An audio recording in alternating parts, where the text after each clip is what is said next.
back everyone to the Sacramento Kings Prospect Profiles, where we go over players in college that the Kings could end up drafting this season. We're going to look at guards today. The first player we have is the sophomore from UCLA, Jalen Hands. He is an athletic freak, and he's overall pretty raw, which is one of the main reasons why he did not declare for the 2018 draft and stayed at UCLA for another year to polish his game. He's extremely athletic, solid offensive and defensive player, but he is a little bit raw. The next guy we have here is Darius Garland from Vanderbilt. He is raw, but he has a lot of upside. He is a decent jumper. He's pretty athletic. There's not a single skill that he's great at, but he's a very well-rounded player, and I could see a team getting him in the mid-first round. Next up, we have Lindell Wigington from Iowa State. He's probably going to be a late first-round pick. I think he could be a really solid role player in the NBA, a 6th, 7th, or 8th man on a pretty talented team. I like him as an offensive player. Pretty good jump shot, pretty good scorer at Iowa State. And he's a solid defender as well. The next guy we have is Keldon Johnson from Kentucky. Probably going to be a lottery pick. I don't know if I'd say top 10, but certainly should be in the lottery.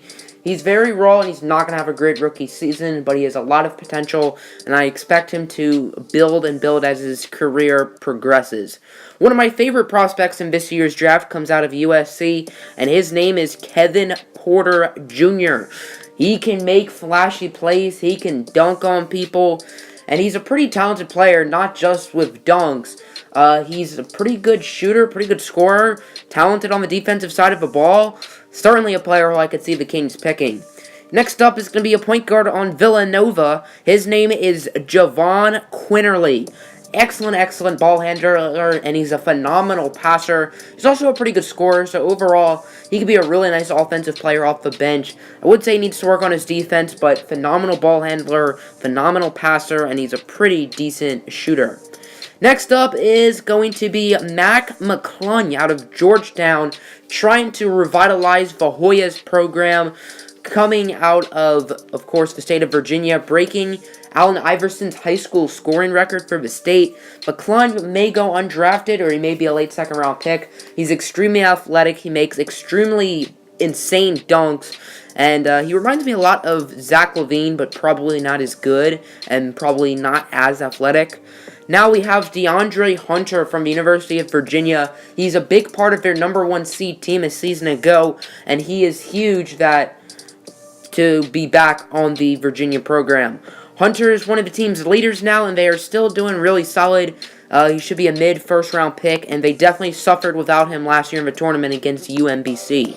The best player we have in this video is going to come from Lawrence, Kansas. His name is Quentin Grimes. He can play both the point and the 2 guard, which I really like that versatility. Probably going to be a top 10 pick. He's pretty athletic, pretty solid on the offensive and defensive side of the floor. The last guy we're going to have here is Jarrett Culver from Texas Tech.